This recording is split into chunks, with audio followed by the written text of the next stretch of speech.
আসসালামু আলাইকুম। আজকে আমাদের পদার্থবিজ্ঞান লাইভ ক্লাস হওয়ার কথা ছিল। সেই আগের ঘোষণা অনুসারে, আগে যে নোটিশটা দেওয়া হচ্ছে সেই অনুসারে আমাদের আজকে পদার্থবিজ্ঞান প্রথম পত্র অধ্যায় 2 ভেক্টরের, অর্থাৎ আমরা বেসিক কিছু বিষয় নিয়ে আলোচনা শুরু করব। এভাবে আমরা ধারাবাহিকভাবে চ্যাপ্টারটা শেষ করব। তো তোমরা যারা অংশগ্রহণ এখনো করো নাই তারা অংশগ্রহণ করো আস্তে আস্তে, আর যারা অংশগ্রহণ করেছো তারা একটু যাতে অন্যরা অংশগ্রহণ করে সেই ব্যবস্থাটা করবা। কিভাবে করবা এই ব্যাপারটা তোমরা খুব ভালো জানো। তাহলে আমরা আজকে বলছিলাম ভেক্টর চ্যাপ্টার নিয়ে আলোচনা করব রাত 9টা থেকে। তো আমরা দেখি 9টা থেকে 10:30 পর্যন্ত 1.5 ঘন্টা আমরা একটা ক্লাস নিব। যদিও একদিনে পুরো চ্যাপ্টার শেষ করা যাবে না, তা আমরা যতটুকু সম্ভব চেষ্টা করব। তবে লাইভ ক্লাস সবাই মানে এক একজন এক এক ভাবে নেয়। তো সবাই যেটা করে বোর্ডে ক্লাস নেয় বা বিভিন্নভাবে ওই যে ইয়ার মাধ্যমে ক্লাস নেয়, কিন্তু লাইভ ক্লাস মানে যে লাইভে এসে তারপরে ক্লাস নিতে হয়, কিন্তু আমি একটু অন্যভাবে ক্লাসটা নিচ্ছি। আমি ক্লাসটা নিচ্ছি আজকে স্ক্রিন শেয়ারের মাধ্যমে। তো যেখানে আমাকে দেখা যাবে না, কিন্তু আমার কথা শোনা যাবে, প্লাস তোমরা যদি কোনো মন্তব্য করতে চাও সে মন্তব্য বা তোমাদের কোশ্চেন করতে চাও কোশ্চেন করতে পারবা নিচে। সেভাবে আমি এটা সেট করছি ওইভাবে। আর এটা আমার ফার্স্ট লাইভ ক্লাস। তো তোমাদের কি বলবো, তোমাদের এর উপর বেস করেই আমরা কি নেক্সট আরো ক্লাস নিব কি নিব না এই ব্যাপারটা আমরা ডিসাইড করবো আজকের ক্লাসের পর। তো আমরা শুরু করে দেই, যেহেতু আমরা অনেকক্ষণ তোমরা ওয়েট করে আসছো হয়তো অনেকেই। আমি দেখতে পাচ্ছি অনেকে প্রায় 26 জনের মতো এখন আছে। তোমরা কি আমার কথা শুনতে পাচ্ছো? যদি কথা শুনতে পারো নিচে একটু কমেন্ট করে জানাও। আমার সাউন্ড কি ক্লিয়ার?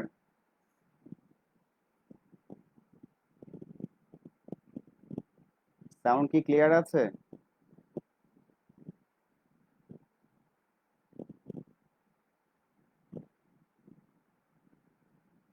সাউন্ড ক্লিয়ার থাকলে তোমরা একটু জানাও সবাই। ওকে, তাহলে তোমরা, হ্যাঁ, বেশ কয়েকজন লিখেছে আসসালামু আলাইকুম। ওয়ালাইকুম আসসালাম। সাউন্ড আসতে শোনা যাচ্ছে? আচ্ছা ঠিক আছে, আমি ট্রাই করতেছি সাউন্ডটাকে আরো করার। ওকে, সাউন্ড যেহেতু ক্লিয়ার শোনা যাচ্ছে আমরা শুরু করতে পারি।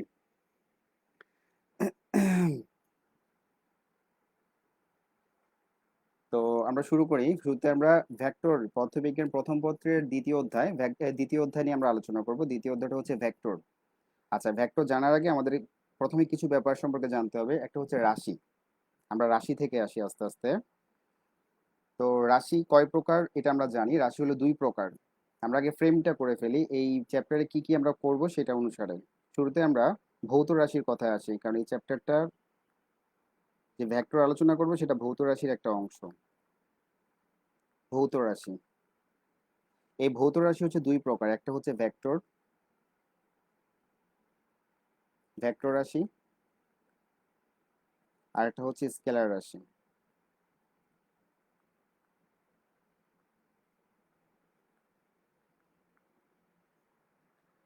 ওকে, স্কেলার রাশি ভেক্টর রাশি আমরা পেলাম, কিন্তু আমাদের চ্যাপ্টারটা হলো ভেক্টর রিলেটেড। তাহলে আমরা আসলে ভেক্টরটাকে এখানে ফোকাস করব মেইনলি।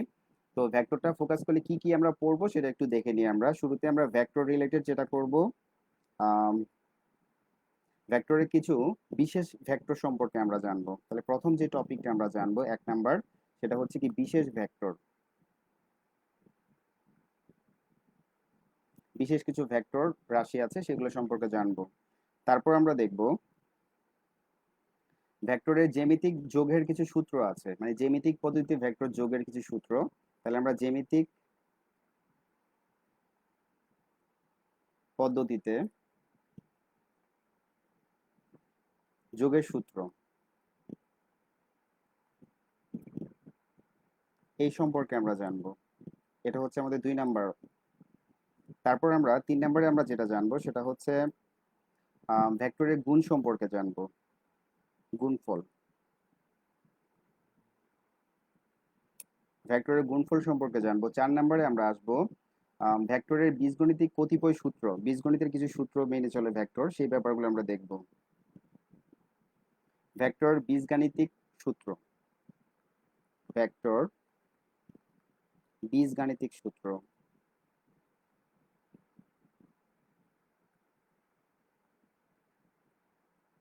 এটা সম্পর্কে আমরা জানবো। 4 নম্বরে আমরা আসবো, জাস্ট এই চ্যাপ্টারের টোটাল ফ্রেমটা আমি দাঁড়া করাচ্ছি এখানে। আমরা ভেক্টর ক্যালকুলাস সম্পর্কে জানবো। Vector calculus. তারপর আমরা সবশেষে জানবো ভেক্টর অপারেটর। Vector operator.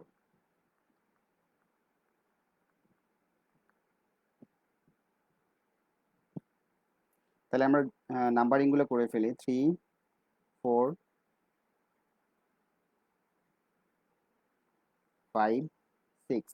এভাবে আমরা স্টেপ বাই স্টেপ আসবো। শুরুতে আমরা বলছি ভেক্টরের বিশেষ ভেক্টর। বিশেষ ভেক্টর বলতে ভেক্টরের বেশ কিছু স্পেশাল ক্রাইটেরিয়া আছে, এই ব্যাপারগুলো আমরা দেখব।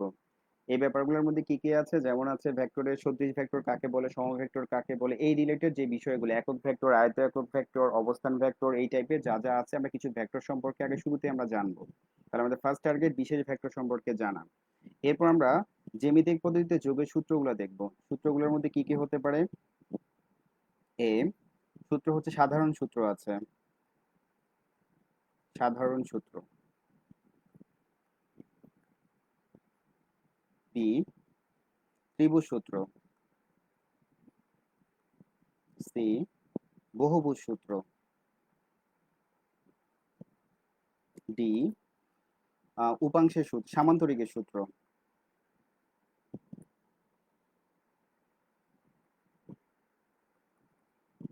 ই, আমরা জানবো উপাংশের সূত্র।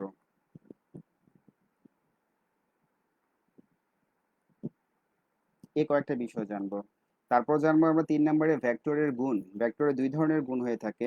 এ, স্কেলার গুণন।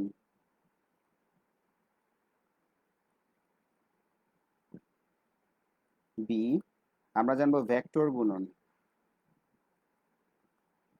তাহলে আমরা ভেক্টরের গুণন দুই প্রকার, স্কেলার গুণন, ভেক্টর গুণন, এই সম্পর্কে জানবো আমরা 3 নাম্বার সেকশনে। 4 নাম্বার সেকশনে আমরা ভেক্টরের বীজগণিত কিছু সূত্র মেনে চলে, সেগুলো একটু লিখবো আমরা। একটা হচ্ছে কি বিনিময় সূত্র।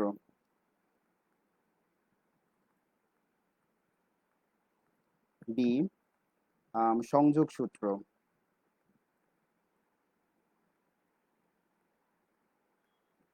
সি, বন্টন সূত্র। তাহলে আমরা 3টা সেকশন সম্পর্কে জানবো ভেক্টরের বীজগণিতিক সূত্রের মধ্যে। এরপর চলে আসি ভেক্টর ক্যালকুলাস। ভেক্টর ক্যালকুলাসে দুইটা সেকশন, একটা হচ্ছে কি ব্যবকলন বা অন্তরীকরণ, আর একটা হচ্ছে বি, সমাকলন। তাহলে ভেক্টর ক্যালকুলাসে দুইটা সেকশন সম্পর্কে জানবো। এরপর আছে ভেক্টর অপারেটর।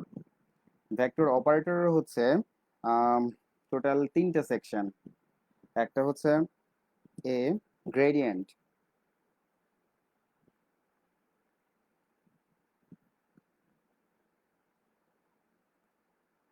B, divergence.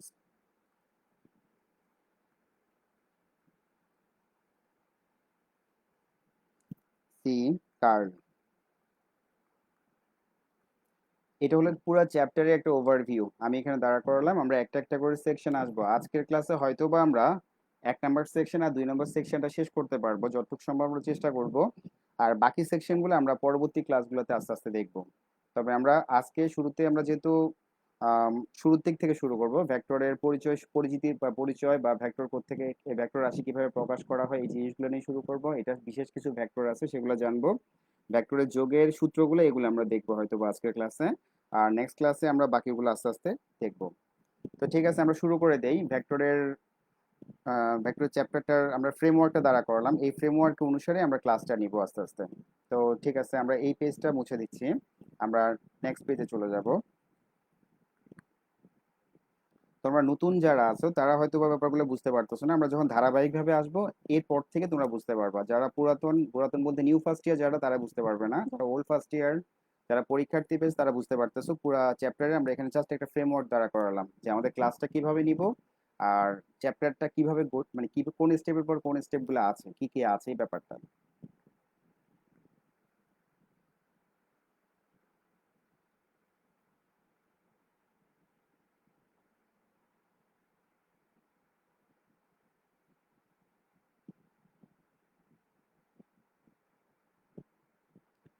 আচ্ছা, অনেকে লিখতেছে আসসালামু আলাইকুম।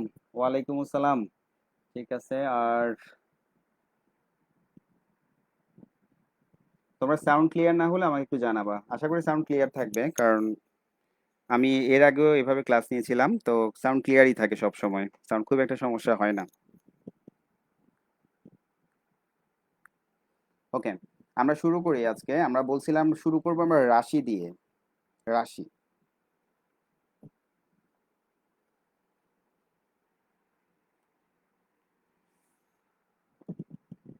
রাশি কাকে বলে এখান থেকে আমরা শুরু করব।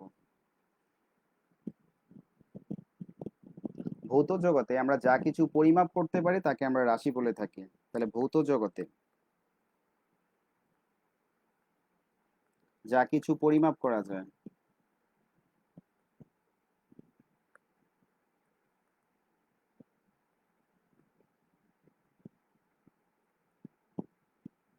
পরিমাপ করা যায় তাকে আমরা কি বলবো, তাকে আমরা বলবো রাশি। তাহলে আমরা রাশি সংজ্ঞাটা দেখলাম। রাশি কি কি হতে পারে? রাশি হতে পারে দৈর্ঘ্য, ভর, ত্বরণ, তারপর যত ধরনের পরিমাপের ক্ষেত্রে আমরা যা যা ইউজ করে থাকবো সবকিছুকে আমরা কি বলি, রাশি বলে থাকি। তাহলে আমরা রাশির ব্যাপারটা জানলাম। এইবার রাশি আমরা দিকের বিবেচনায়, খেয়াল করতে হবে দিক বিবেচনায়। এর আগে আমরা রাশির প্রকারভেদ দেখেছি, মৌলিক রাশি, যৌগিক রাশি এই ব্যাপার বা লব্ধ রাশি এই ব্যাপারগুলো দেখেছিলাম। কিন্তু আমরা দিক বিবেচনাটা আগে আমরা পড়ি নাই। এই চ্যাপ্টারে দিক বিবেচনায় রাশির প্রকারভেদটা আছে। দিক বিবেচনায় রাশি হচ্ছে দুই প্রকার। এক হচ্ছে স্কেলার রাশি,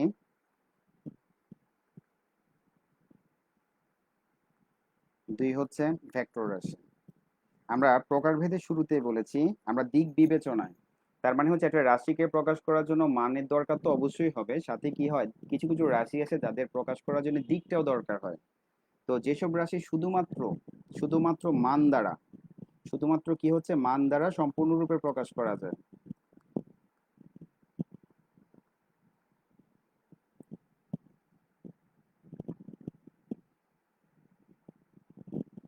শুধুমাত্র মান দ্বারা সম্পূর্ণরূপে প্রকাশ করা যায়,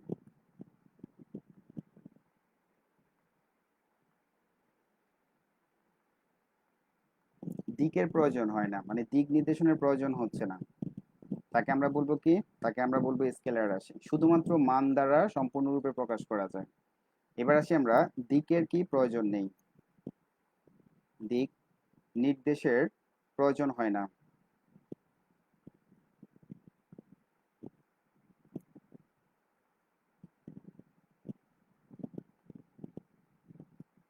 তাহলে দিক নির্দেশের প্রয়োজন হয় না, এটা কি মান দ্বারা সম্পূর্ণরূপে প্রকাশ করা যায়, তাকে আমরা বলছি স্কেলার রাশি। এবার আসি আমরা ভেক্টর রাশি। ভেক্টর রাশি আমরা কাকে বলবো, যে সকল রাশি সম্পূর্ণরূপে প্রকাশ করার জন্য মান ও দিক উভয়ের প্রয়োজন হয়। তাহলে সম্পূর্ণ প্রকাশ করতে, সম্পূর্ণরূপে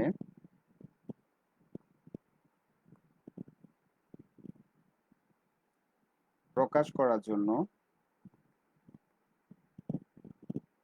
মান ও দিক উভয়ের প্রয়োজন হয়।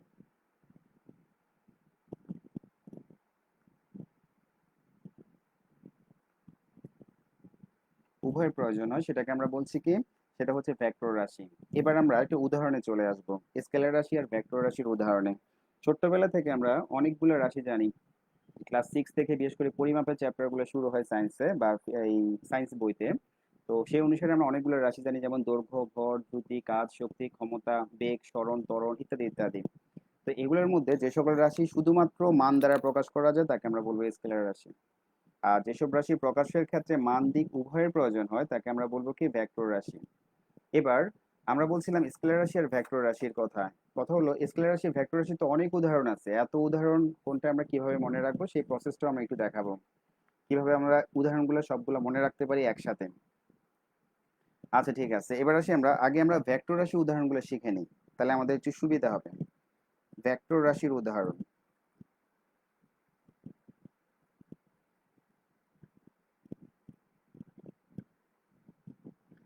ভেক্টর রাশি উদাহরণ শেখার আগে আমরা একটা শর্টকাট টিপস শিখে নিই। এই শর্টকাট টিপসের আলোকে আমরা সবগুলো ভেক্টর রাশি একসাথে পেয়ে যাব। সেই শর্টকাট টিপসটা আমি একটু লিখতেছি, সেটা হচ্ছে ভবে সব প্রিয়তম প্রিয়তম ভাসে প্রেমে। তাহলে জাস্ট আমরা একটা কোটেশন মনে রাখতেছি, এই ছন্দের দিয়ে আমরা কি করব, সবগুলো ভেক্টর রাশির উদাহরণ একসাথে পেয়ে যাব। তাহলে আমরা এখন দেখব কোনটাকে আমরা কি বলবো সে ব্যাপারটা এখন দেখে নিই আমরা। আমরা শুরুতে লিখছি ভতে কি হবে, ভতে হবে ভরবেগ, ভর বেগ। তারপর হচ্ছে বেতে কি হবে, বেতে হবে বেগ। এরপর আছে দন্তস্ব, দন্তস্বতে কি হচ্ছে, দন্তস্বতে হচ্ছে সরণ। তারপরে হচ্ছে বতে কি হবে, বতে হবে বল, সকল বল। এবার আছি প্রিয়, তো প্রিয়র মধ্যে পরফুল্ল রসি কাটতে হবে কি, প্রাবল্য। ওতে হচ্ছে ওজন, ততে হচ্ছে ত্বরণ, মতে হবে মন্দন, আর এই ভতে হচ্ছে ভ্রামক। আমরা এর আগে যারা ফার্স্ট ইয়ার তারা একটু শব্দগুলোর কিছু কিছু ক্ষেত্রে একটু বুঝতে পারবো না, যারা নিউ ফার্স্ট ইয়ার বা যারা সেকেন্ড ইয়ারে উঠে গেছো বা নিউ সেকেন্ড ইয়ার এই এই তাদের অবশ্য বুঝতে সমস্যা হবে না, যারা পরীক্ষার্থী আছে। ভ্রামক, তারপরে হচ্ছে কি দন্ত শত হচ্ছে সান্দ্রতার গুণাঙ্ক, সান্দ্রতা গুণাঙ্ক। এবার আসি পয়রফলা এইকার, এটা হবে কি, এটা হবে পৃষ্ঠটান, পৃষ্ঠটান। আর মতে হচ্ছে কি, মতে হচ্ছে মহাকর্ষীয় প্রাবল্য। তাহলে আমরা একটা লাইনের মধ্যে সবগুলা ভেক্টর রাশি উদাহরণ আমাদের চলে আসতেছে, মহাকর্ষীয় প্রাবল্য। এবার আমি আবার একটু বলছি, আমরা আমরা বলছি শর্টকাট কোটেশনটাকে আমরা কি বলবো, ভবে সব প্রিয়তম ভাসে প্রেমে, শুধু একটা লাইন মনে রাখতেছি।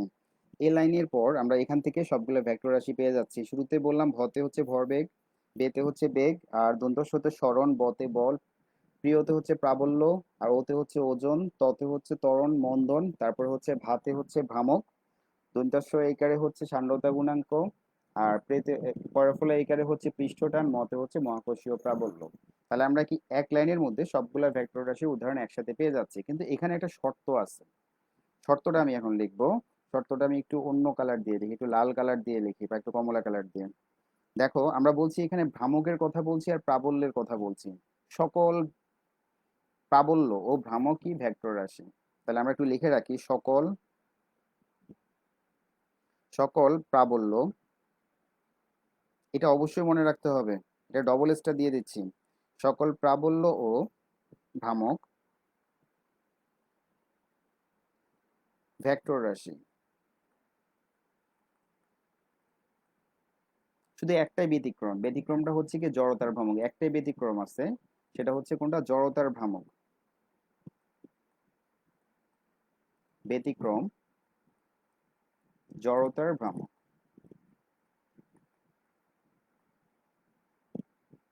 তাহলে আমরা এখান থেকে এই সবগুলা ব্যাপারে একটু দেখে নিলাম। এখানে আমাদের যতগুলো কথা লিখলাম সবগুলাই হচ্ছে ভেক্টর রাশি। তো এখানে প্রাবল্য আমরা অনেক ধরনের প্রাবল্য পাবো, মহাকর্ষীয় প্রাবল্য পাবো, তড়িৎ প্রাবল্য পাবো, চৌম্বক প্রাবল্য পাবো, সবগুলো ভেক্টর রাশি। ভ্রামকের ক্ষেত্রে আমরা অনেক ধরনের ভ্রামক পাবো, তবে একটা ভ্রামক, সেটা হচ্ছে জড়তার ভ্রামক। সেই জড়তার ভ্রামকটা হচ্ছে স্কেলার রাশি। এটা কি হবে, এটা হবে স্কেলার রাশি। এটাই শুধু ব্যতিক্রম, আর বাকি সবগুলো আমরা একসাথে পেয়ে যাচ্ছি। এবার এই কয়েকটা রাশি ছাড়া বাকি কি কি রাশি আছে, যেমন আমরা ভর বলতে পারি, আমরা বলতে পারি তাপমাত্রা বলতে পারি, দৈর্ঘ্য বলতে পারি, তারপর হচ্ছে বৈদ্যুতিক বিভব বলতে পারি, দ্রুতি বলতে পারি, কাজ শক্তি ক্ষমতা বলতে পারি, আয়তন বলতে পারি, ঘনত্ব বলতে পারি, দূরত্ব বলতে পারি, শক্তি বলতে পারি, তড়িৎ আধান বলতে পারি, বিদ্যুৎ প্রবাহ বলতে পারি, পীড়ন বলতে পারি। যাই বলি না কেন, যত রাশি আমাদের এরপরে আসতেছে সবগুলাকে আমরা বলবো কি, স্কেলার রাশি। তাহলে আমরা খুব শর্টকাটে একটা কোটেশন মনে রেখে এটার সাহায্যে আমরা ভেক্টর রাশিগুলোকে যদি আলাদা করতে পারি, বাকি সবই হচ্ছে আমাদের ভেক্টর রাশির উদাহরণ, আমরা এখান থেকে খুব ইজিলি পেয়ে যাচ্ছি। এবার চলে আসবো আমরা ভেক্টর রাশি উদাহরণ দেখার পর স্কেলার রাশি উদাহরণগুলো আমরা অটোমেটিক পেয়ে যাব, সেটা পেলাম। এরপর আমরা ভেক্টর রাশি কিভাবে প্রকাশ করে সেই ব্যাপারটা আমরা দেখব। আমরা ভেক্টর রাশির প্রকাশে চলে যাচ্ছি।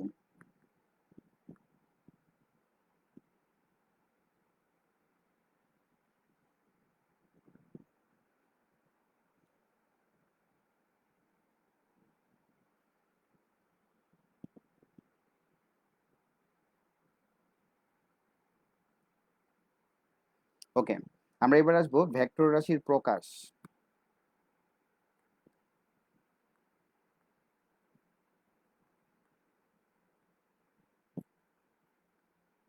কিভাবে আমরা ভেক্টর রাশি প্রকাশ করব সেটা আমরা এখন দেখব।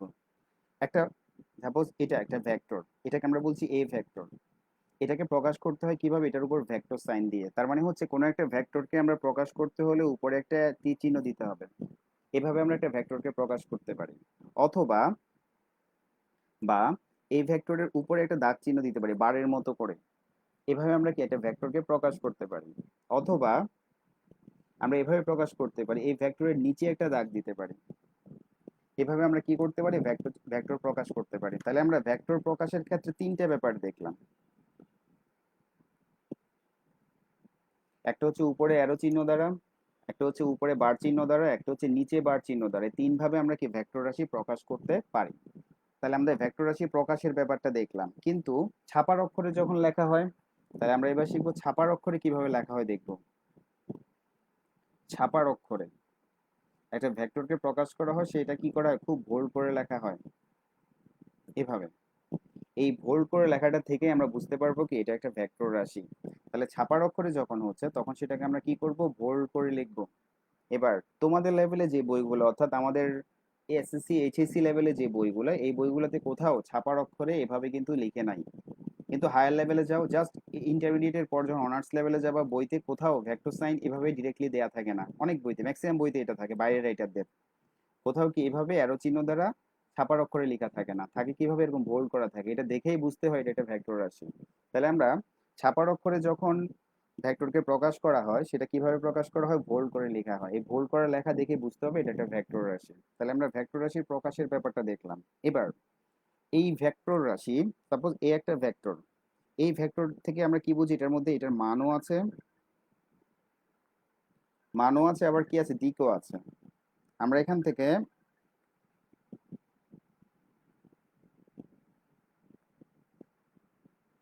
আচ্ছা, তাহলে আমরা এখান থেকে মান ও দিক দুইটাই আছে। কিন্তু শুধুমাত্র যদি মান প্রকাশ করে থাকে তখন কিভাবে লিখবো? আমরা শুধুমাত্র মান, একটা ভেক্টরের শুধু মান প্রকাশ করতে যাচ্ছি, তখন কি করতে হয়? সেই ভেক্টরের উপরে বার চিহ্ন যদি আমরা তীর চিহ্ন দিয়ে দেই, তাহলে কি করবো? সাথে একটা পরম মান সাইন দিব। তাহলে আমরা বলছি শুধুমাত্র মান প্রকাশ করতে হয় কিভাবে? মান প্রকাশ করার জন্য ভেক্টরের সাথে আমাদের কি দিতে হয়? মডুলাস দিতে হয় বা পরম মান চিহ্ন দিতে হয়। বা আমরা এভাবে লিখলে সেটা দ্বারা কি বুঝে থাকি? মান বুঝে থাকি। তাহলে আমরা মান প্রকাশ করতে হলে কি করতে হয়? সেই ভেক্টর সাইন তো থাক, যদি দেয়া হয় তাহলে তার সাথে মডুলাস দিতে হবে। অথবা কি করতে হয়? শুধুমাত্র আমরা কি ভেক্টরটা লিখতে হয়। তাহলে আমরা এখান থেকেই ভেক্টরের মানটা দেখে নিলাম কিভাবে মানটা প্রকাশ করা লাগে।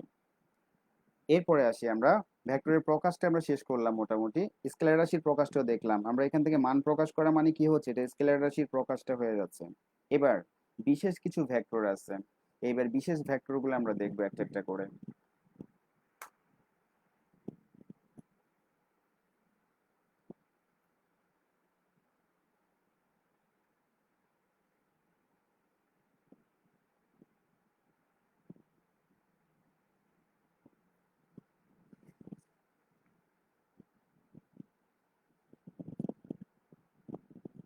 ওকে, আমরা বলছি বিশেষ ভেক্টর।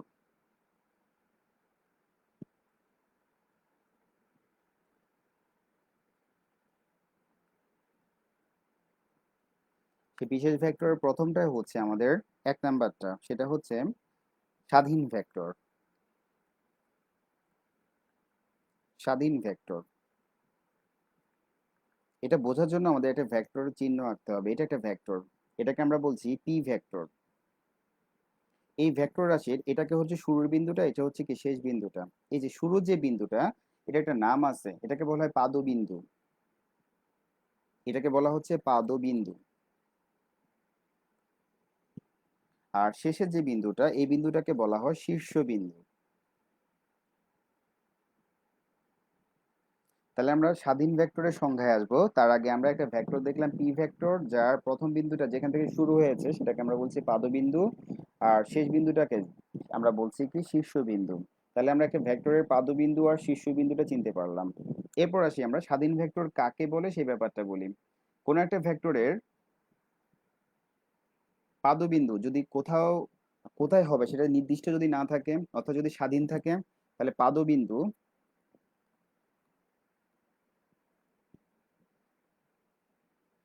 স্বাধীন থাকলে,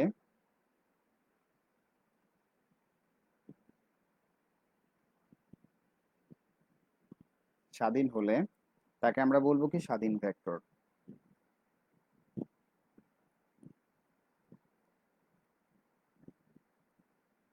স্বাধীন ভেক্টর বলবো। তাহলে আমরা পাদবিন্দু যদি স্বাধীন থাকে আমরা সেই ভেক্টরটার নাম দিলাম কি স্বাধীন ভেক্টর। এবার পাদবিন্দু স্বাধীন মানেটা কি সেটা একটু দেখি আমরা। সাপোজ এটা হচ্ছে এক্স অক্ষ, এটা হচ্ছে ওয়াই অক্ষ, আর এটা হচ্ছে আমাদের মূল বিন্দু। এইটা হচ্ছে ওটা হচ্ছে কি আমাদের মূল বিন্দু। এখানে আমরা যে কোনো একটা বিন্দু নিলাম, সেই বিন্দুটাকে বলছি আমরা এ, এ বিন্দু। ও থেকে এ তে যদি একটা ভেক্টর আঁকি আমরা, ভেক্টরটা পাচ্ছি আমরা এটা। তাহলে এখানকার যে ভেক্টরটা সেটা হচ্ছে কত, ও এ, ও এ ভেক্টর। ও এ ভেক্টরে দেখো পাদবিন্দু কিন্তু স্বাধীন না। কেন স্বাধীন না বলছি, কারণ সেটা একটা ফিক্সড পয়েন্ট, মূল বিন্দু থেকে শুরু হয়েছে। যেহেতু মূল বিন্দু থেকে শুরু হয়েছে, তাহলে এটার পাদবিন্দু ও এ ভেক্টরের পাদবিন্দু হচ্ছে কোথায়, ভেক্টরের পাদবিন্দু, পাদবিন্দু হচ্ছে মূল বিন্দুতে।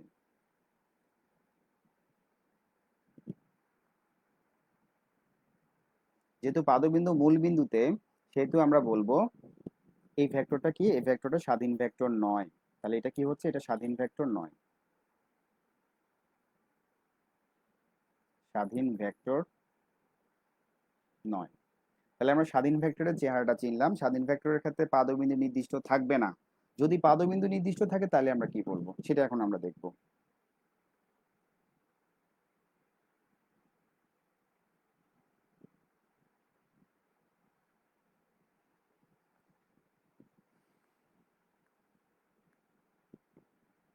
ওকে, আমরা এবার লিখবো 2 নাম্বারটা। এটাকে বলছি আমরা 1 নাম্বার, এটা হচ্ছে 2 নাম্বার, সীমাবদ্ধ ভেক্টর। সীমাবদ্ধ ভেক্টর, যে ভেক্টরের পাদবিন্দু ইচ্ছে মতো ইচ্ছে মতো নেওয়া যায় না, অর্থাৎ পাদবিন্দু কি থাকবে, নির্দিষ্ট থাকে। তাহলে কি থাকতেছে, যে ভেক্টরের পাদবিন্দু নির্দিষ্ট থাকতেছে,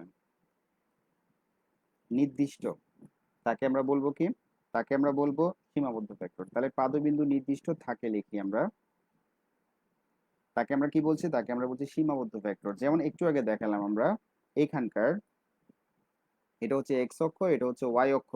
এই ও এ ভেক্টরটার, ও এ যে ভেক্টরটা, এই ভেক্টরের পাদবিন্দু নির্দিষ্ট কোথায় আছে, মূল বিন্দুতে। তো ওই ভেক্টরটা হচ্ছে কি, ও এ ভেক্টরটি সীমাবদ্ধ ভেক্টর, বদ্ধ ভেক্টর। কারণ পাদবিন্দু কোথায়, পাদবিন্দু হচ্ছে মূল বিন্দুতে।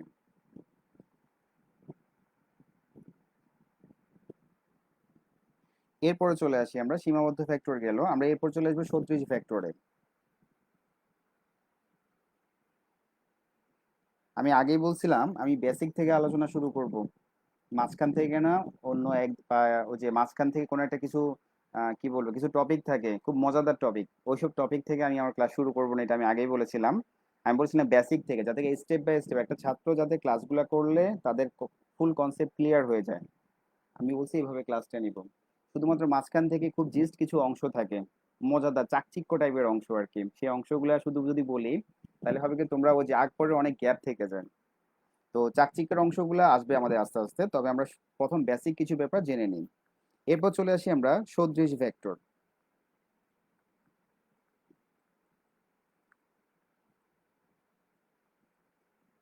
সদৃশ ভেক্টরটা কাকে বলবো, এই সদৃশ ভেক্টর হওয়ার জন্য কয়েকটা শর্ত লাগবে আমাদের। প্রথম শর্তটা হচ্ছে সমজাতীয় হতে হবে। তাহলে প্রথম শর্তটা হচ্ছে সমজাতীয় হতে হবে। আচ্ছা, কালারটা একটু অন্য কালার দিয়ে লিখি। সমজাতীয় ভেক্টর হবে। 2 নাম্বারটা হচ্ছে একই দিকে ক্রিয়া করবে, তাহলে একই দিকে ক্রিয়া করতে হবে,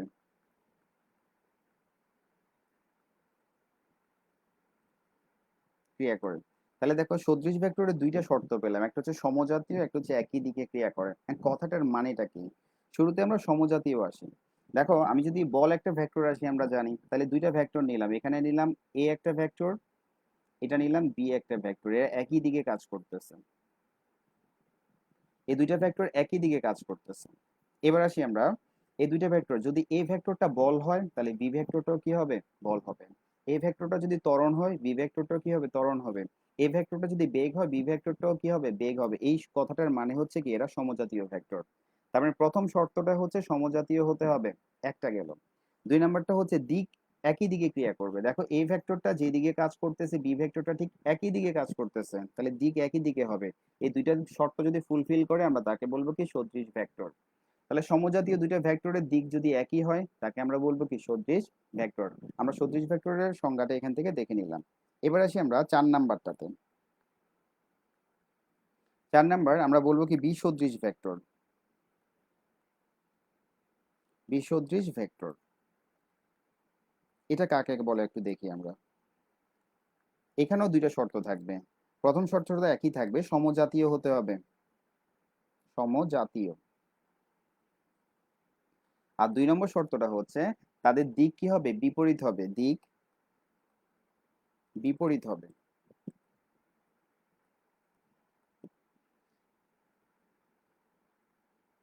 তাহলে দুইটা সমজাতীয় ভেক্টরের দিক যদি বিপরীতে হয় তাহলে তাকে আমরা বলবো কি বিসদৃশ ভেক্টর। সাপোজ এ একটা ভেক্টর, বা এখানে আমরা পি বলি, পি একটা ভেক্টর, কিউ আর একটা ভেক্টর। দুইটা কি ধরনের ভেক্টর, সমজাতীয় ভেক্টর। তবে দুইটা দিক কোন দিক, দুইটা দিক হচ্ছে পরস্পরের বিপরীত, এটাকে আমরা বলবো কি বিসদৃশ ভেক্টর। তাহলে আমরা এখানে বিসদৃশ ভেক্টরের সংজ্ঞাটাও দেখে নিলাম। এরপর চলে আসবো আমরা বিপরীত ভেক্টরে। বিসদৃশের সাথে বিপরীত ভেক্টরের মিল আছে, আমরা একটু মিলানোর চেষ্টা করব সাথে। 5 নাম্বারটা আমরা বলছি কি বিপরীত ভেক্টর। বিপরীত ভেক্টরের আরো একটা নাম আছে, এটাকে বলা হয় ঋণাত্মক ভেক্টর। ঋণাত্মক ভেক্টর। এবার কি কি মিল অমিল আছে একটু দেখার চেষ্টা করি। প্রথম শর্তটা কি হবে, তারা সমজাতীয় হতে হবে,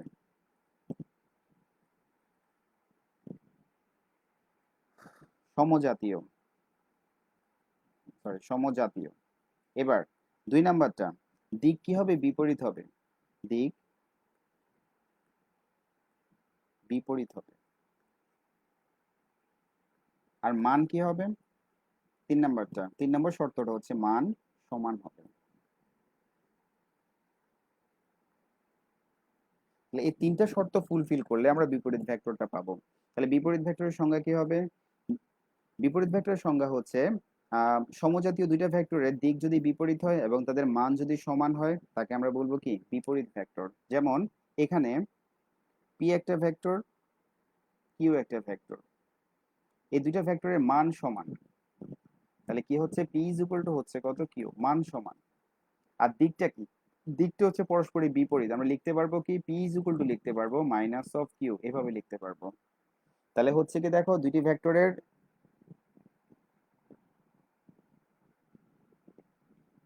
আচ্ছা, দুটি ভেক্টরের কি হচ্ছে মান সমান আর দিকটা হচ্ছে বিপরীত, আর তাকে আমরা বলছি কি বিপরীত ভেক্টর বা ঋণাত্মক ভেক্টর। আমরা ঋণাত্মক ভেক্টরের সংজ্ঞাটার শর্তগুলো দেখে নিলাম। এরপর আসি আমরা সমান ভেক্টর। সমান ভেক্টরের সাথে সদৃশ ভেক্টরের মিল আছে, আমরা দেখবো এখানে 6 নাম্বারটা, এটা হচ্ছে কি সমান ভেক্টর।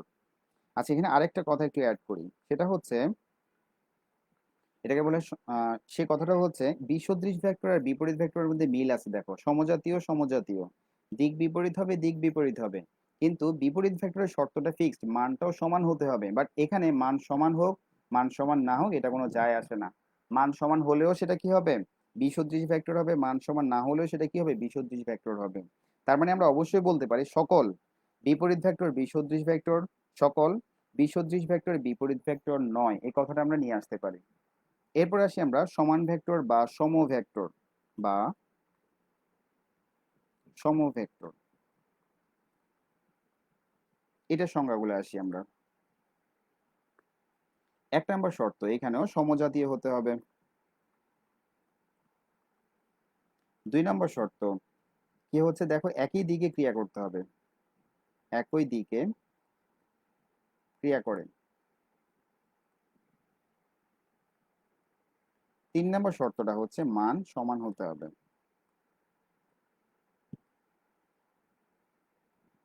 এখানে খেয়াল করবা সমান ভেক্টরের সাথে সদৃশ ভেক্টরের মিল আছে, সমজাতীয় ঠিক আছে, একই দিকে ক্রিয়া করে এটাও ঠিক আছে, শুধুমাত্র সদৃশের ক্ষেত্রে মান সমান হতেও পারে নাও হতে পারে, কিন্তু সমান ভেক্টরে অবশ্যই কি হবে, মানটা সমান হবে। তাই আমরা বলতে পারি সকল সমান ভেক্টর সদৃশ ভেক্টর, কিন্তু সকল সদৃশ ভেক্টর সমান ভেক্টর নয়, এই কথাটা আমরা বলতে পারি। তাহলে আমরা এখান থেকে সদৃশ ভেক্টরের সমান ভেক্টরের ব্যাপারটাও দেখে নিলাম। এবার আসবো আমরা এর পরের সেকশনে, আমরা আরেক কয়েকটা সংজ্ঞা পড়বো। একটা হচ্ছে সমরেখ ভেক্টর।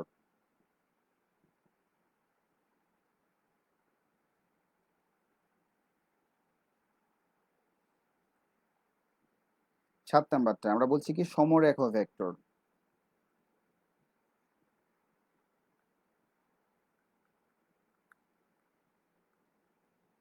সমরেখা ভেক্টর কি, দুই বা ততোধিক ভেক্টর যদি একই রেখা বরাবর কাজ করে, খেয়াল করতে হবে দুই বা ততোধিক ভেক্টর একই রেখা বরাবর কাজ করবে, তাকে আমরা বা কি হবে, পরস্পর সমান্তরালে ক্রিয়া করে। দুইটা শর্ত হতে পারে, তাহলে হচ্ছে কি দেখো, একটা শর্তটা হচ্ছে, এক নাম্বারটা হচ্ছে দুই বা ততোধিক ভেক্টর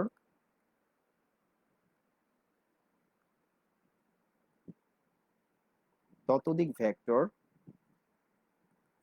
একই রেখা বরাবর কাজ করবে,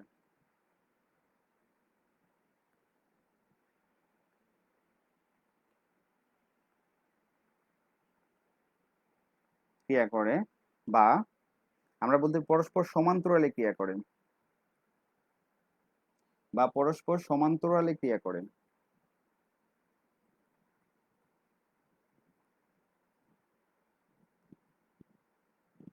ক্রিয়া করে, তাকে আমরা বলবো কি, তাকে আমরা বলছি সমরেখা ভেক্টর। আমরা এখান থেকে সমরেখা ভেক্টরের উদাহরণটা দেখলাম, একটা চিত্রের সাহায্যে আমরা দেখি। সাপোজ এ একটা ভেক্টর, একটু অন্য কালারে লিখি, তাহলে একটু ব্যাপারটা দেখতে ভালো লাগবে। সাপোজ এখানে এ একটা ভেক্টর, বি একটা ভেক্টর, সি একটা ভেক্টর। দেখো তিনটা ভেক্টর আছে এখানে, A B C. A vector আর বি ভেক্টর একই রেখা বরাবর কাজ করতেছে, আবার এ ভেক্টর আর বি ভেক্টরের সাথে সি ভেক্টরটা সমান্তরাল, এই সবগুলাই বলবো কি আমরা, সমরেখ ভেক্টর। আমরা এখানে সমরেখ ভেক্টরটা জানলাম। এবার আসি আমরা সমতলীয় ভেক্টর। এখানে তিনটা সম কিন্তু একসাথে হয়ে যাচ্ছে, তিনটা সময়ের মধ্যে আবার প্যাচ লেগে যায় অনেকের, এটা একটু খেয়াল রাখতে হবে। এই জন্য আমি একই পেজের মধ্যে রাখতেছি সবগুলো। 8 নাম্বারটা আমরা বলছি কি সমতলীয় ভেক্টর।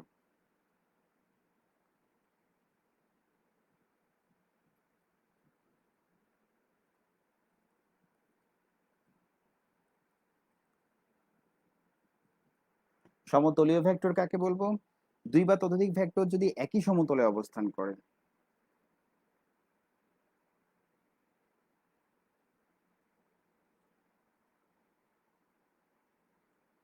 ভেক্টর একই তলে অবস্থান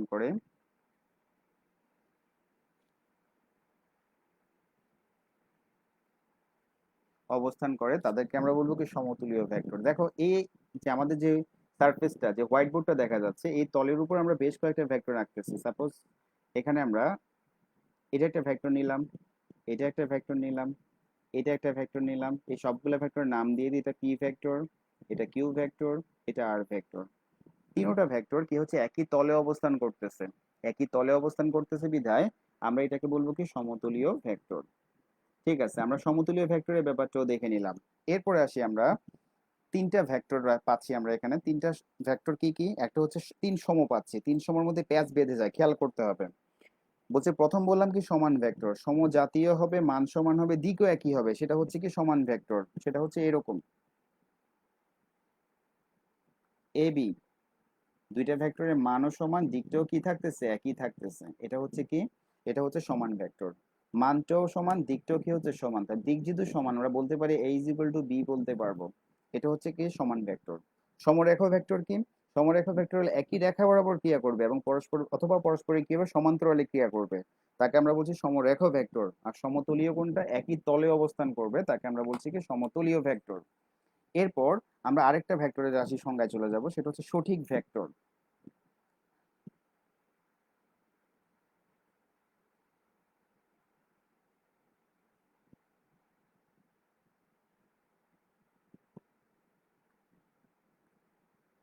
9 নাম্বারটা আমরা বলছি সঠিক ভেক্টর।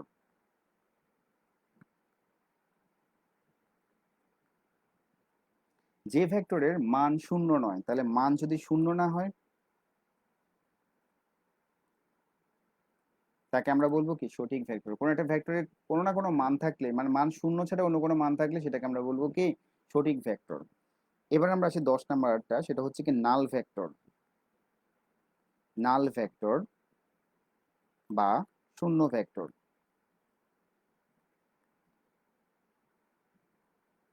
এটা খুব ইম্পর্টেন্ট একটা সংজ্ঞা, পরীক্ষার জন্য আর জানার জন্য দুইটাই।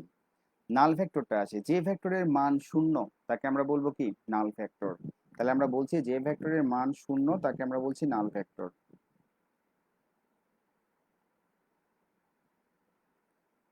মান শূন্য হয়, তাহলে যে ভেক্টরের মান শূন্য হয় তাকে আমরা বলবো কি নাল ভেক্টর। এখন আমরা নাল ভেক্টরটা কিভাবে পাবো তার আগে আরেকটু কথা বলে নিই। বলছি নাল ভেক্টর মানটা শূন্য, বাট কোনো না কোনো দিক থাকবে তার, তবে দিকটা কি সুনির্দিষ্ট নয়। তার মানে হচ্ছে নাল ভেক্টরের দিক কি হবে না, সুনির্দিষ্ট নয়।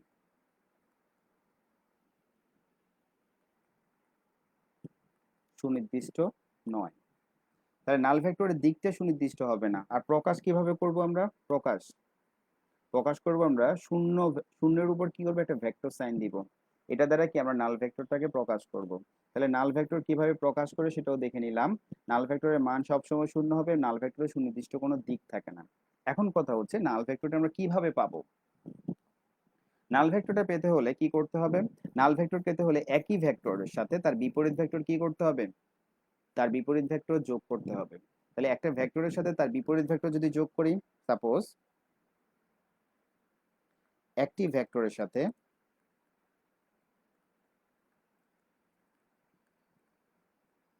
সাথে তার বিপরীত ভেক্টর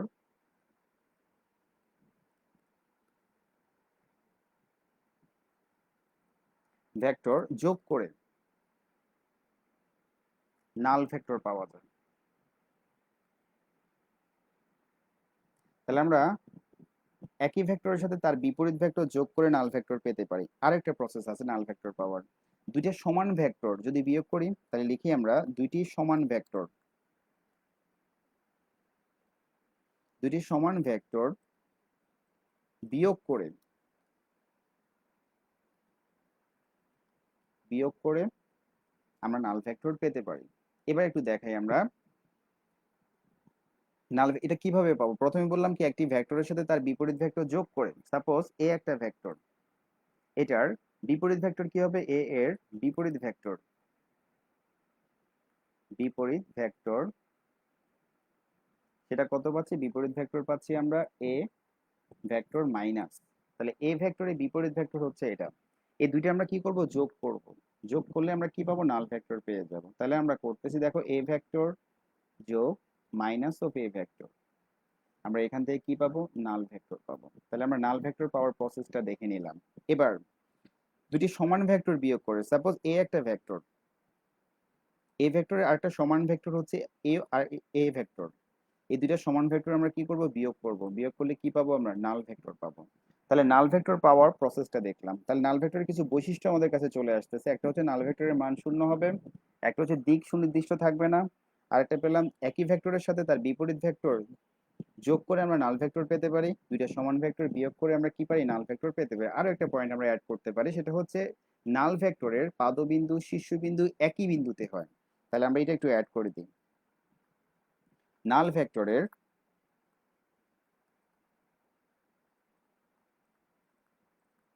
পাদবিন্দু ও শীর্ষবিন্দু একই বিন্দুতে হয়।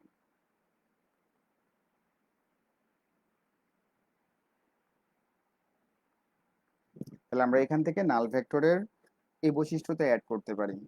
আর নাল ভেক্টর প্রকাশের ব্যাপারটা আমরা বলা হয়েছে, আমাদের নাল ভেক্টরের সেকশনে এখানে মোটামুটি শেষ। তোমাদের কোনো কনফিউশন কোশ্চেন যদি থাকে তোমরা কিন্তু কমেন্টে করতে পারো, তাহলে আমি এখান থেকে দেখে তোমাদের অ্যান্সারটা দিতে পারবো। আমার পাশে কমেন্ট সেকশন দেখার ব্যবস্থা আছে, আমি কিন্তু কমেন্টগুলো দেখতেছি তোমাদের। তোমরা শুধু একজনকে একজন ট্যাগ করা ছাড়া আর কিছু করতেছো না। আচ্ছা ঠিক আছে, তোমাদের বুঝতে সমস্যা হলে অবশ্যই কি করবা, কোশ্চেন গুলা অ্যাড করবা। আমরা এরপর চলে আসি একক ভেক্টরে।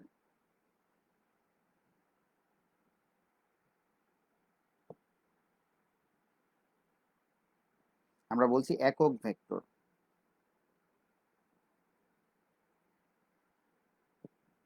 তাহলে আমরা নাল ভেক্টর কাকে বললাম, যে ভেক্টরের মান শূন্য, তাকে আমরা শূন্য বা নাল ভেক্টর বলছি। তাহলে একক ভেক্টর কাকে বলবো, যে ভেক্টরের মান একক। তাহলে আমরা বলছি যে ভেক্টরের মান একক, মান একক থাকে, একক হয় লিখি। যে ভেক্টরের মান একক হয় তাকে আমরা বলবো কি, একক ভেক্টর। তাহলে আমরা মান একক কিভাবে করতে পারি, সাপোজ কোন একটা ভেক্টর হচ্ছে এ ভেক্টর, এ একটা ভেক্টর, এই ভেক্টরটার মান আছে, এই ভেক্টরের মান হচ্ছে এ। তাহলে এ একটা ভেক্টর যার মান হচ্ছে এ। কোন একটা ভেক্টরকে এই মানটা যদি শূন্য না হয়, খেয়াল করতে হবে, এই ভেক্টরটার মান নট ইকুয়াল টু জিরো হয়, তবে ওই ভেক্টরটাকে তার মান দিয়ে যদি ভাগ করি, তাহলে আমরা কি পাবো, একক ভেক্টর পাবো। কেন, কারণ কি দেখো, এ ভেক্টরের মধ্যে তার মান আছে, দিক আছে, দুইটাই আছে। আর এখানে নিচে কি আছে, শুধুমাত্র মান আছে। তাহলে দেখো মান যদি মানটা যদি চলে যায়, তাহলে থাকলো কি, শুধু দিকটা থাকলো। তাহলে আমরা এখান থেকে, আর মানটা কত হচ্ছে তখন, শুধুমাত্র ওয়ান হবে কাটাকাটি যাওয়ার পর। তাহলে মানটা থাকতেছে ওয়ান, আর দিকটা থাকবে কি, আগে যে ভেক্টরটা ছিল সেই ভেক্টরের দিকেই থাকতেছে। তাহলে কোনো একটা ভেক্টরের মান যদি শূন্য না হয়, তাহলে সেই ভেক্টরকে তার মান দিয়ে ভাগ করলে আমরা কি পাবো, একক ভেক্টর পাবো। আর একক ভেক্টর পাওয়ার শর্ত হচ্ছে কি, ওই ভেক্টরটার মান শূন্য হওয়া যাবে না, আর ওই একক ভেক্টরটার মান এক হতে হবে। তাহলে আমরা কি পাবো, একক ভেক্টর পাবো। আর তাহলে মান হচ্ছে কত, একক, আর দিকটা কি হবে, দিকটা হচ্ছে ভেক্টরের দিক, যে মেইন ভেক্টরটা ছিল সেই ভেক্টরের দিক হবে কি, তার দিকটা। তাহলে আমরা এখান থেকে একক ভেক্টরটা দেখে নিলাম। এবার একক ভেক্টরকে এই ভেক্টরের ক্ষেত্রে, ফিজিক্সের ভেক্টরের ক্ষেত্রে একক ভেক্টরটা খুবই গুরুত্বপূর্ণ একটা ভূমিকা পালন করে। বিধায় এটাকে আলাদা একটা চিহ্ন দ্বারা প্রকাশ করা হয়। আমরা নর্মালি এটাকে স্মল লেটারে প্রকাশ করে থাকি। আর এটাকে আলাদা করে বোঝানোর জন্য ভেক্টর সাইনটাকে ক্যাপের মতো করে দেয়া হয়, বা টুপির মতো করে দেয়, বা হ্যাটের মতো করে দেয়া হয়। তাহলে টুপি চিহ্ন দ্বারা একক ভেক্টরটাকে প্রকাশ করা হয়। তাহলে এই বিষয়টা আমরা জেনে নিলাম।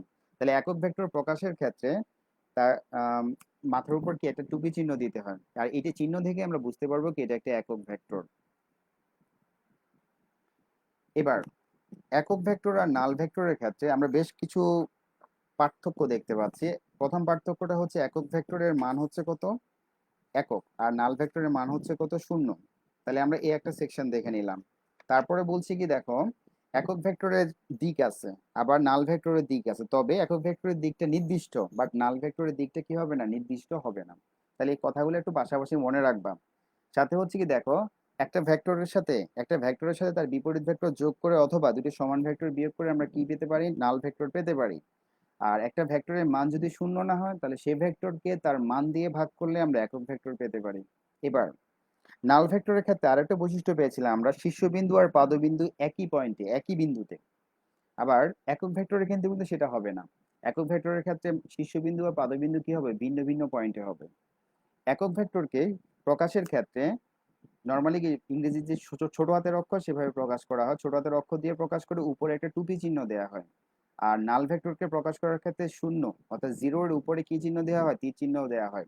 তাহলে এটা দ্বারা আমরা কি বুঝতে পারি, এটা হচ্ছে নাল ভেক্টর। আমরা এখান থেকে নাল ভেক্টর আর একক ভেক্টরের পার্থক্যটাও সাথে দেখে নিলাম। এরপর চলে আসবো আমরা অবস্থান ভেক্টরে।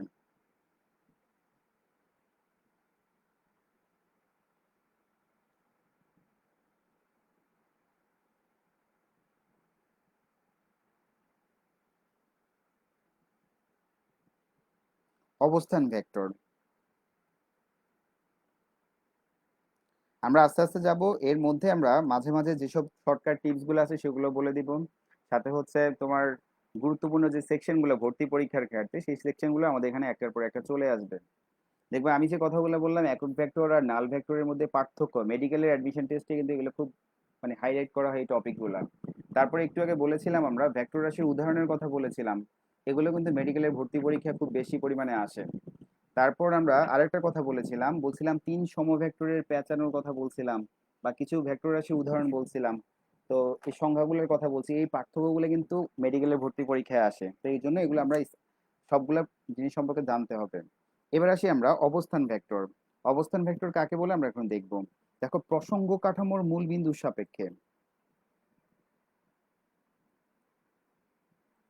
কাঠামোর মূল বিন্দুর সাপেক্ষে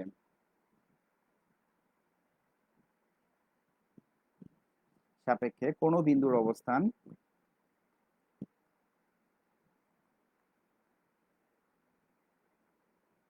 অবস্থান যে ভেক্টর দ্বারা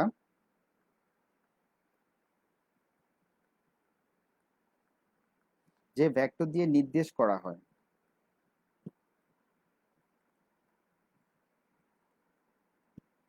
তাকে আমরা বলছি কি অবস্থান ভেক্টর।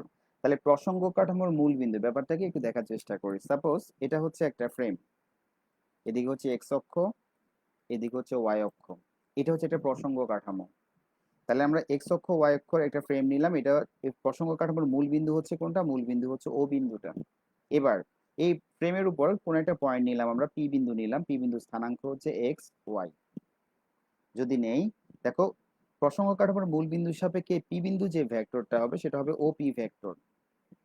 খেয়াল করো কথাটা, প্রসঙ্গ কাঠামোর মূল বিন্দুর সাপেক্ষে যে বিন্দুটা আমরা নিলাম এক্স ওয়াই বিন্দু, সেই বিন্দু যে ভেক্টরটা দাঁড়াচ্ছে সেটা হচ্ছে ওপি ভেক্টর। এটাকে আমরা আর বললাম। আর এই ভেক্টরটাকে আমরা বলবো কি অবস্থান ভেক্টর। তাহলে অবস্থান ভেক্টরটা অবশ্যই কি হবে? সীমাবদ্ধ ভেক্টর। তার কারণ কি হচ্ছে, তার তার পাদবিন্দুটা ফিক্সড, অবশ্যই মূল বিন্দুতেই হবে। কোথাকার মূল বিন্দু? প্রসঙ্গ কাঠামোর মূল বিন্দুতে হচ্ছে। তাহলে প্রসঙ্গ কাঠামোর মূল বিন্দুর সাপেক্ষে যে ভেক্টরটা আমরা বিবেচনা করব অন্য কোনো বিন্দুতে, সেই ভেক্টরটাকে আমরা বলছি কি অবস্থান ভেক্টর। তাহলে অবস্থান ভেক্টরকে আমরা আরেকটু দেখি। এখানে দেখো ওপি, ওপি ইকুয়াল টু কত বলছি? আর এটাই হচ্ছে কি অবস্থান ভেক্টর। এটা আরেকটা নাম আছে, এটাকে বলা হয় ব্যাসার্ধ ভেক্টরও বলা হয়, ব্যাসার্ধ ভেক্টর। তাহলে আমরা অবস্থান ভেক্টরের ব্যাপারটা দেখে নিলাম। এরপরে আসি আমরা, এরপরে আমরা চলে যাব বিপ্রতীপ ভেক্টরে।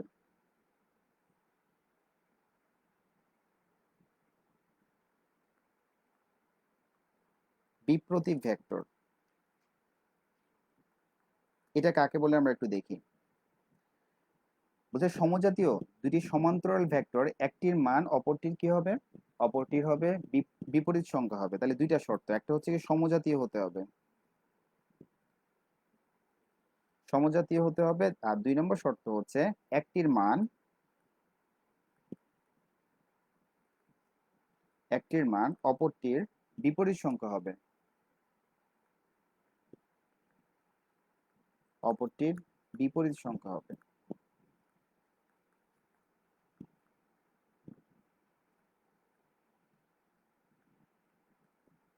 তাকে আমরা বলছি কি? তাকে আমরা বলছি বিপ্রতীপ ভেক্টর। তাহলে দেখো, আমরা বিপ্রতীপ ভেক্টরকে একটা উদাহরণ দেখি।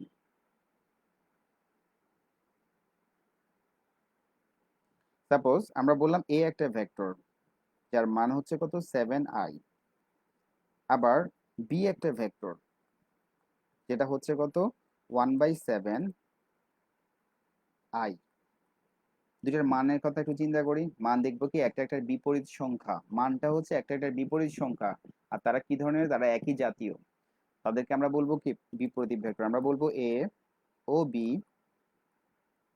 পরস্পরের পরস্পর বিপ্রতীপ ভেক্টর।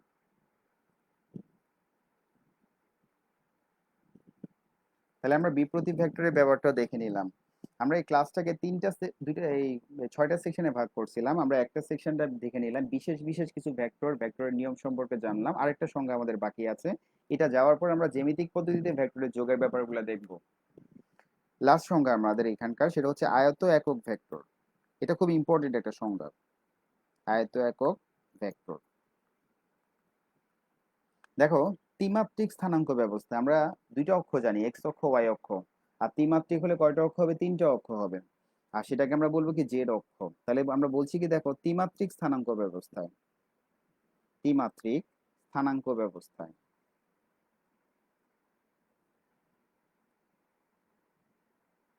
ব্যবস্থায় তিনটি ধনাত্মক অক্ষ বরাবর,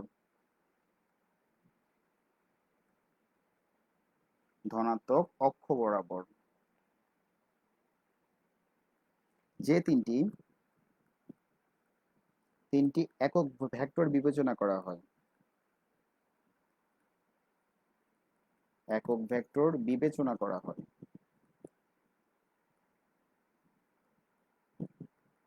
হয় তাকে আমরা বলবো কি আয়ত একক ভেক্টর। তাহলে এটা কিভাবে আসলে একটু দেখে ফেলি আমরা। দেখো এটা হচ্ছে আমাদের এক্স অক্ষ, এটা হচ্ছে ওয়াই অক্ষ, আর এটার সাথে এক্স ওয়াই তলের সাথে লম্বভাবে হবে জেড অক্ষ, কিন্তু লম্বভাবে তো আমরা এখানে টু ডাইমেনশনাল স্পেসে আঁকতে পারবো না, আমরা জেড অক্ষটা এদিকে দিয়ে দিলাম। এবার দেখো এক্স অক্ষের ধনাত্মক দিক কোনটা? ধনাত্মক দিক হচ্ছে আমাদের ডান পাশের দিকটা, এটা। তাহলে এইদিকে একটা একক ভেক্টর বিবেচনা করতে বলছে। সংজ্ঞা কি বলছে দেখো, ত্রিমাত্রিক স্থানাঙ্ক ব্যবস্থা, এটা একটা ত্রিমাত্রিক স্থানাঙ্ক ব্যবস্থা, তিনটি ধনাত্মক অক্ষ বরাবর। তাহলে তিনটি ধনাত্মক অক্ষ বরাবর যে তিনটি একক ভেক্টর বিবেচনা করা হয়, এক্স অক্ষ বরাবর একটা একক ভেক্টর বিবেচনা করা হয়, সেটা হচ্ছে আই। এক্স অক্ষ বরাবর একক ভেক্টরটা হচ্ছে কি আই। ওয়াই অক্ষ বরাবর যেটা বিবেচনা করা হয় সেটা হচ্ছে জে। আর জেড অক্ষ বরাবর যেটা বিবেচনা করা হয় সেটা হচ্ছে কে। এটা ফিক্সড, আই জে কে। তাহলে আমরা বললাম কি দেখো, ত্রিমাত্রিক স্থানাঙ্ক ব্যবস্থা, তিনটি ধনাত্মক অক্ষ বরাবর যে তিনটি একক ভেক্টর বিবেচনা করা হচ্ছে তাকে আমরা বলছি কি, তাকে আমরা বলছি একক ভেক্টর। এই একক ভেক্টরের ক্ষেত্রে এক্স অক্ষ বরাবর সব সময় কি হচ্ছে, আইটা ফিক্সড, ওয়াই অক্ষ বরাবর কত হচ্ছে, যেটা ফিক্সড, আর জেড অক্ষ বরাবর কেটা ফিক্সড। এটাকে আমরা বলছি আয়ত একক ভেক্টর।